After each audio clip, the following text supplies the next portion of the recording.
pessoas têm, outras dizem que, não, que condenam, não é, o uso de, não é? Mas vamos falar sobre piercings. Exato, sim, piercings. Hoje, para quem não sabe, é o Dia Internacional do Piercing Corporal. Há pessoas que têm piercings pelo corpo todo, há pessoas que nem podem ouvir falar disto, não é?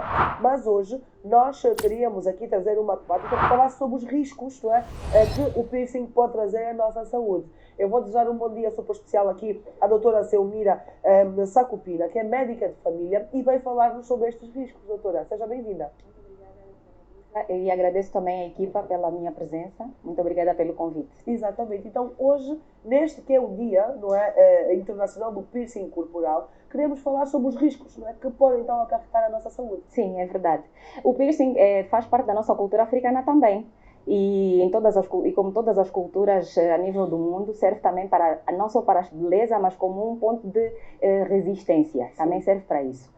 Mas como é um objeto que causa uma ferida no corpo, porque tem que ser colocado como uma solução de continuidade, acarreta alguns riscos, porque faz ali uma ferida. Por esse motivo é que nós agora vamos falar sobre isso, porque tem algumas complicações, e elas podem ser complicações imediatas e complicações tardias. As complicações imediatas são as infecções e os processos alérgicos. Sim. E as complicações tardias são o processo de cicatrização, ou seja, pode haver uma complicação na cicatrização onde nós colocamos o piercing.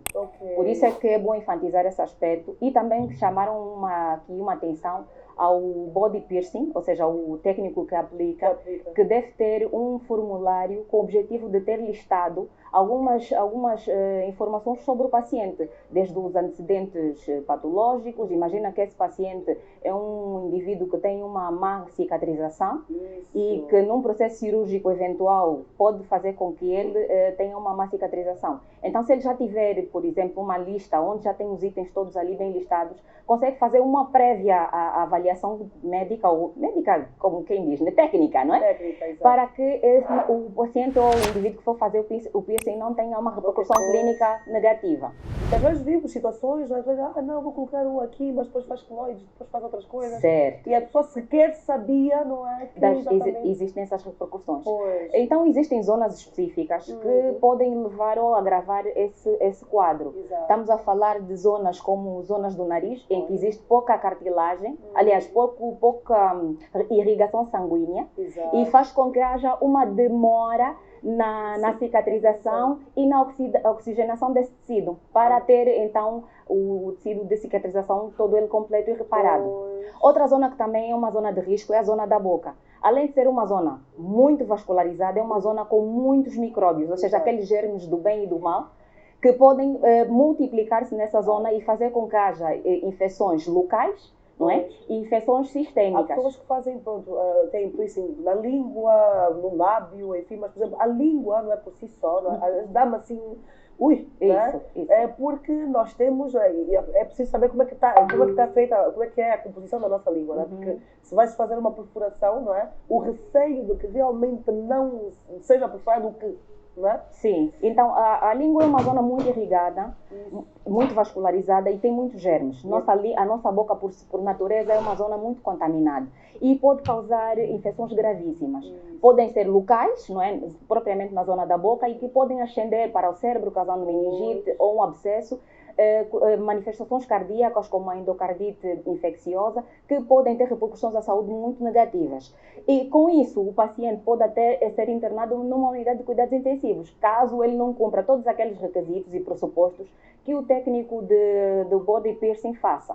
Por isso é que eu sempre vou reforçar aqui a lista prévia na avaliação do indivíduo que vai fazer, sobre infecções crônicas que ele tem, hipertensão, diabetes, sobre um procedimento cirúrgico que esse indivíduo já tenha feito prévio. É sempre bom listar ali para se prevenir, porque agora no momento não tem uma repercussão clínica mas depois pode ter e causar até um problema jurídico a quem o faz. Exatamente. Pois é. Olha, temos aqui vários exemplos, né? Se você é em casa, há pessoas que nesse momento devem dizer, mas eu já fiz e tenho piercing aqui e nada me causou. É isso. Não é? Então, mas é necessário prestar atenção a estas questões. Doutora, Vou pedir que deixe aqui as últimas recomendações. Já estamos Sim, a ver sim. aqui uma foto que chama-nos mesmo bem a atenção. Sim, sim. Essa zona também é uma zona perigosa, óbvio, Pois. que é no freio da língua e também muito irrigada. Ali passam não só nervos, passam também glândulas salivares que ajudam na emulsificação dos alimentos e na mastigação.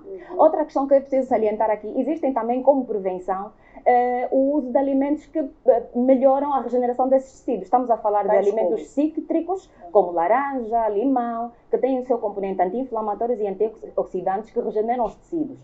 Outros alimentos são os frutos vermelhos. Eles têm um componente que é o flavonoide, que ajuda também como combinado anti-inflamatório e antioxidante, também ajuda na regeneração e cicatrização dessas feridas. Não é só para os indivíduos que usam o piercing, mas também os pós-operados e que fizeram procedimento estético cirúrgico.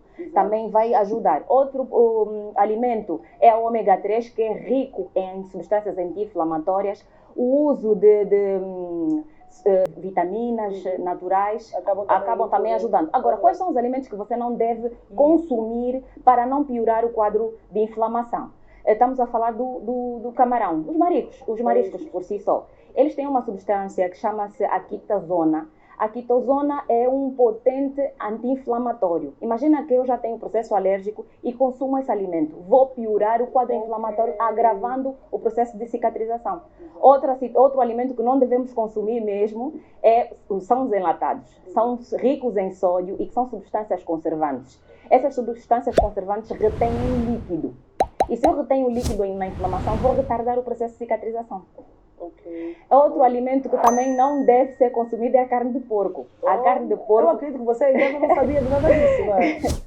A carne de porco ela aumenta o colágeno. Para quem quer ter uma pele mais jovem, mais saudável, é positivo sim. Mas agora, para quem tem procedimento cirúrgico novo ou prévio, não convém fazer o consumo deste alimento porque vai causar aumento do colágeno, causa má circulação do sangue e altera a cicatrização. Daí é que nós depois temos os pacientes com queloides no procedimento cirúrgico ou pós-operatório. Sim, senhora. A doutora Selmira Sacupina. Olha, temos aqui muito para falar sobre piercings, não é? É verdade. Então já começamos aqui a perceber os elementos de risco, não é? Os riscos de termos aí o piercing, que o piercing pode trazer então aqui à nossa saúde. Doutora, chegamos aqui ao finalzinho da nossa conversa. Foi assim muito rápida, muito cirúrgica, não é? Mas a doutora com certeza volta. Eu espero poder contar consigo em próximas oportunidades. Muito obrigada pelo convite e estarei aberta para novas oportunidades. Exatamente. O recado foi dado. Obrigada.